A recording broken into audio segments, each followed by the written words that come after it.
Hello everyone, welcome back to my channel. I'm Bill. We're going to be in the Labyrinth, the fantasy trick book for this video. We are doing a continuation of the combat series where we take individual combat rules and read them and discuss them a little bit. The rule we'll be looking at today is crippling hits. It is an optional rule. I've only ever used it in a game once or twice. It adds a lot of interest, but there's a lot of crunch with it that you have to do a lot of rolling on a table and stuff like that. So it would slow down combat in a way. So let's read it and discuss it again after I'm done reading it. Crippling hits, an optional rule. The hits in this game represent generalized injury, with a cumulative effect caused by shock and loss of blood. Although easy to play, the system is not realistic because sometimes a single blow can strike just right or wrong to cripple a figure without necessarily killing. To simulate this, you may use this optional system. Whenever a figure hits with a roll of a 3, 4, 5, or 6, and 6 is not a critical normally, so that is added in now, figure damage is done as always, including triple or double damage on a 3 or a 4. However, there is also the possibility of a crippling hit. The player who scored the hit rolls again on 2 dice. Results are as follows.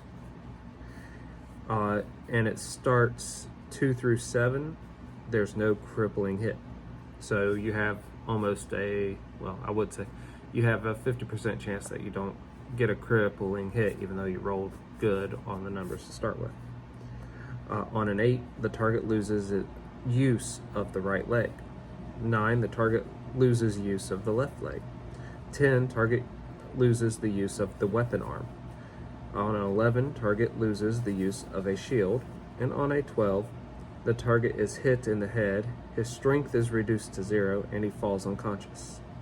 And by strength, they mean the hit points.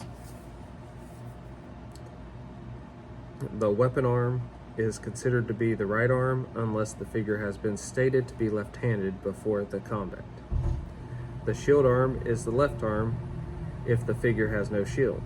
A figure who loses the use of the leg immediately goes to a kneeling position in that hex. He fights at a -2 dex except with missile weapons or spells, and can be struck at with a +2 to the attacker's dex. A figure who loses use of the leg can hobble along with a crutch if combat is not going on. Maximum movement allowance of 3. For non-human figures, use common sense. An arm hit on a creature without arms is treated as a leg hit. If the creature has neither legs nor arms, it's hard to cripple it. A 4-legged creature does not fall if it loses one leg. Its MA is reduced by 4.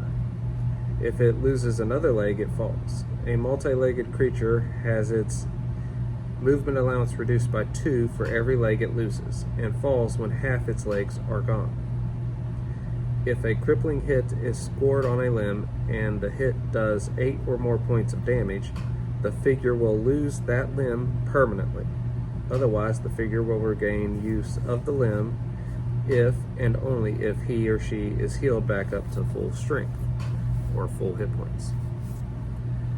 A limb which has been truly lost, either by a crippling hit of 8 or more points, or because it was removed in some other way, such as a foe hacking it off while the victim was helpless, can be replaced by a regeneration spell. A greater wish used to heal the figure fully will restore all lost limbs as well.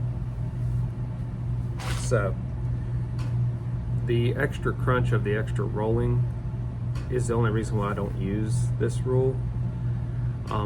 But if the players were interested in it because of this, I would use it. I just make a copy of that table and right at the top of it, on a roll of a 3 through 6, you roll on this, and on a 3 or a 4, you're doing your extra damage, which I also found weird because in the older edition, on a 5 or 4 you did double damage, and on a 3 you did triple.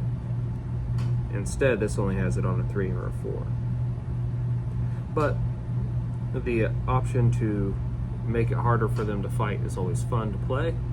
It's just having to roll so much so often. Let me know what you all think about the crippling hits rule in the comments below. Until we all game again, guys.